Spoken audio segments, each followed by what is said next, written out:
Am I wrong for reminding my dad's wife that she was supposed to be my mom's best friend but instead was a backstabber who cheated with her best friend's husband? I am 17, live in a toxic household and I contribute to that, but I want to know if I'm TA for this particular part of it. So my parents were married and seemed happy when everything fell apart. My mom found out she had a brain tumor and on that same day she found out my dad was sleeping with her best friend. I was 10 at the time and for like 5 weeks life was crazy with my dad and Haley, who was meant to be my mom's best friend, trying to make her forgive them. My mom started having seizures because of the tumor and I think because of the stress too, and she died 5 weeks and 2 days after she was diagnosed with her brain tumor. My dad and Haley moved in together after my mom died and they decided they would try to raise me and my sister together. My sister was 8 at the time and my dad has said she took her cues from me, but we did not accept Dad and Haley and we acted up a lot. I yelled at them, called them names, refused to listen when they asked me to do something, and I told other people what they'd done. All of Dad's friends, all of Haley's friends and our neighbors knew, and mostly because of me. I interrupted their wedding a bunch. My sister did, but not as much. We wanted to live somewhere else and they refused. They got us all into therapy and I didn't put any work into fixing things. My dad and Haley had 2 kids and I refused to help or care.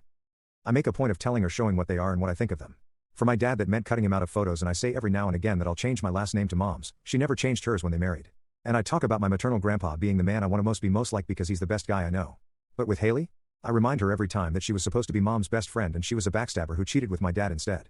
And I do this in front of other people if she tries to act like my parent or take praise for my good behavior around other people. She told me I need to stop bringing it up several times, but I ignore her. I tell her I won't ever stop. Her aunt died last week and she told me I needed to help out around the house more while she was with her mom and her cousins. I refused and she told me this is what the oldest sibling and oldest child does, and I reminded her I wasn't hers and brought up the affair again. She broke down and I told her I didn't feel sorry for her, and she told me she felt guilty enough and like Mom haunted her enough, and she said I was doing nothing but driving her crazy and making her feel like she had to isolate from everyone because otherwise the whole world would know with the way I act. She told me I was bullying her and that I should go after Dad and not her. I told her I'll go after both until I can cut them out of my life for good. Then I told her she didn't deserve to have a happy life after what she did.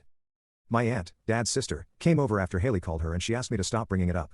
She told me Haley and my dad don't need to be forgiven, but that reminding Haley like this and shaming her and making it difficult for her to have relationships where people won't know and judge isn't okay because the kids she and Dad have together will suffer.